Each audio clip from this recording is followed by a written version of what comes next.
sweep of the Royals and the Red Sox sweeping the Angels in 4 over the weekend. The Rangers now have a 2.5 game lead over the Angels in the AL West. Hello, everyone. Good evening to you. Joe Gumm alongside Buzz, getting you set for the Rangers and Blue Jays tonight here on Rangers Live. Since Saturday, we've been using terms like step up, step in, fill the gap, adjust, but now we know the result. Obviously, like you just mentioned, surgery today. A woman who claims she was sexually assaulted by Florida State quarterback Jameis Winston says she was warned by police not to pursue charges. If you want to hear me scream like a little girl, get ready, because I'm about to do that, and hopefully we won't have too much traffic. And away we go. Elliot, I have 4 daughters and a wife. I love them dearly, and they're expecting to see me back at home later on today. For Ohio coach Frank Solich, he says he wants his team to come out and basically try to match the hype and the intensity of the Mean Green, especially after the week they had beating Ball State. Reggie Bush, running back for the New Orleans Saints. Your team tonight, man. Drew Brees, Chase Daniel. So who do you play as quarterback? I'm obviously going to play Drew. Guys, we talked about one Raider earlier with Danny Amendola. Now we go to another former Raider, Sonny Cumbie. How are you, man? And welcome back to Rangers Live here at the ballpark in Arlington. We're getting you set up for the first pitch coming up at 7:05 between Derek Holland and JoJo Reyes. Holland trying to get this team back on the winning side of things. They've lost 2 straight. You follow the rules at all times. If I tell you break clean. Timekeeper ready. Fight.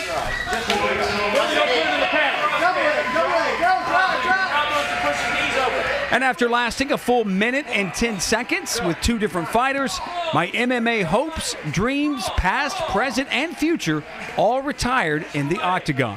And the winner, second round, just for showing up and giving such a great effort, Joe Gumm! Jeez. I think you got a career in this. Now, Joe, you did. I hope not. We're here with Gyre coach John Walsh. Coach Walsh, before that Longview game last week, I asked you, what do coaches look for in their team? What's going on? Yeah, what is that? Huh? I'm disappointed in Oh, my I'm performance. disappointed. Yeah, Mr. Twit, what? You have so many followers that He's you can't too, keep up with all your He's too busy with teammates. his own fans. Exactly. Well, up next, the Mavs and their tats, something that he may know a little bit about. Jason, you have a tattoo? Plenty. Plenty. San Antonio Spurs right here. Just kidding. Oh. Wait, but I saw, did I snap. see a unicorn? Is that a rainbow? This is getting weird. We should take a break and talk about this afterwards. Teddy bear? And welcome back to Thunder Live, powered by Cox Communications. I'm Joe Gumm here in our Fox Sports Oklahoma studios. It was a matchup tonight between 2 of the best teams in the NBA in the second of back-to-back games. The Grizzlies 13-1, the Thunder 13-4. So who would improve on that stat? Well, let's go on out to the FedEx Forum in Memphis with these highlights. Early first quarter. Thunder down by 8. They looked a little tired, a little sluggish. The Thunder All-Stars, though, led the charge, the comeback. Russell Westbrook, the drive counted and won. 3 of Russell's 13 first-half points. Then the Durantula off the Memphis miss. He goes coast to coast, 8-0, the Oklahoma City run. Ties it at 22, but the Grizz closed the second half strong. O.J. Mayo from downtown Memphis with the 3, Memphis up by 10 at that point. Then 1 of the 6 Westbrook first half turnovers leads to an easy 2 for Mayo. Memphis up by 12 at the half. Scary moment, though, in the third for the Thunder. Russell Westbrook drives. He falls hard on that left elbow. He would return, though. He is tough, believe me. Thunder down 17 at one point in the third. That's when Durant catches fire. He cuts it to 12 with that 3 right there. Down 10 here. Coming up, about a minute remaining in the third. Durant again for 3. Oklahoma City uses a 17-6 run to cut it to 6 going to the fourth. Thunder down by 5 in the fourth. Daquan Cook drains the 3, and he cuts the lead to 2. Then Westbrook on the drive, down 4, finds Cook, who misses the 3, but Westbrook is there and 1. It's a 1-point game with 4:18 remaining. They are on fire, but then Memphis comes up with big plays down the stretch. Mike Conley had a big game, in fact, 20 points for him. Grizzlies take out Dallas, and then it's Oklahoma City, back-to-back, 107-101. And you look at some of these stats, Westbrook caught on fire, 27 points. Durant, the same thing, 23. Ibaka, 14.6 rebounds. But you look at the night that Conley had. 20 points, 9 assists, 2 steals, and a block. A big night for him and the Grizzlies. So they lose 107-101. Let's check out post-game comments from Coach Scott Brooks.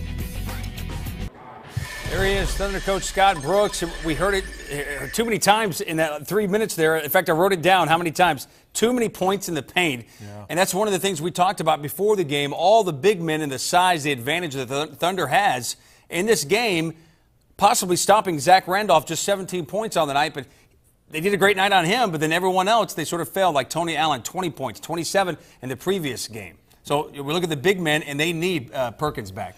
Yeah. Or they need him, not back, but they need him on the floor. Yeah, it would definitely help having a Kendrick Perkins to patrol your paint when you have as many points in the paint as the Thunder gave up tonight. But a lot of that, it goes on the big guys' shoulders, but some of it can go on the guards too, because during the game there's a lot of penetration. Mike Conley did a great job of using picks or just beating his man off the dribble to get into the paint, and when that happens, the bigs have to help, and then you have Tony Allen backdoor for a layup, or especially with Serge Ibaka, he's coming to block everything. So somebody's going to have an open run to the offensive glass, and it starts with offensive penetration. That's where it really starts, and that coupled with the offensive rebounds is really why the Thunder got beat up in the paint tonight. And you talked about one of the things that he also said, Brooks addressed, was the fact that Memphis is getting better and better. And I started listening thinking, wait, that's what we were saying about the Thunder years ago. Yeah. And you look at that Thunder team, though, the bench, coming off, we talked about some of those guys before the game. Collison, we talked about Ibaka and some of the role players like Harden.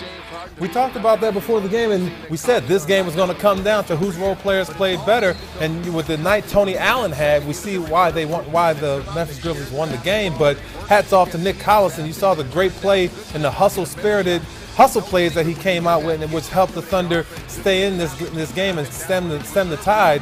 Cole Aldridge using that size, banging inside, doing his job. And what can you say about James Harden and his spirited play off the bench? These guys came in and they continue to show why the Thunder have one of the best benches in the NBA. Serge Ibaka coming over doing what he does. See, these are all good plays. This is why the Thunder are where they are in the Western Conference race right now. They have good team play, good bench, good starters, and things like that. It's just little mistakes tonight that really proved to be their downfall. The little turnovers. They only had 12. If you average 12 turnovers a game, that's great. But it's having 4 or 5 of them in the fourth quarter. That's what did them in tonight. Yeah, in that situation off the turnovers, when you score points, you allow that team. You turn it over, then you allow them to score points. That's not a good thing. I wish they were thinking maybe we want to take back that first half and, like you said, improve on that going to Philadelphia this week. Hey, one of the things that we're going to hear from Kevin Durant later on, but right now Nick Collison, one of the guys we just addressed and talks about this game. Well, I'm taking a look at the first half compared to the second half, Malik. He was off, but, they proved, the Thunder, that they can win games when he's off.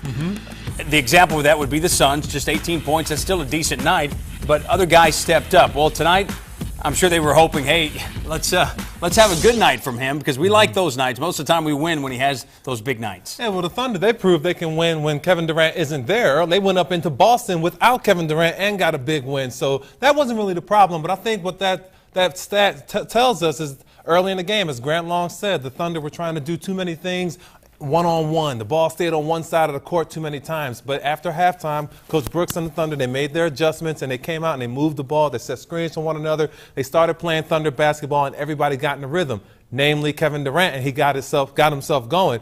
Those are things that Russell, being the point guard of the team, has to realize. For all his talents and all his strengths, one, he really still needs to learn how to be a pure point guard, but he still has time, and he has one of the best point guards in Maurice Cheeks on the bench at having to give the ball to superstars. You think in Maurice Cheeks, he had Charles Barkley at the feed, Dr. J, Andrew Toney, Moses Malone. So, Russ, talk to Mo Cheeks about keeping a superstar happy. It'll help you out. Yeah, no joke. And one of the things that we talked about earlier with Brooks, and the guy said it just as well, when the Thunder made a mistake, Memphis really took advantage of it. And a lot of times that doesn't happen. And it was funny, one of the reporters said, well, acting like this was the end of the world. Of course, it's not the end of the world. They're just, they didn't get the 40th win of the season tonight, but they still had a pretty good second half. And plenty still ahead on Thunder Live, including more post-game reaction from this game and highlights from some key NBA games on the schedule tonight.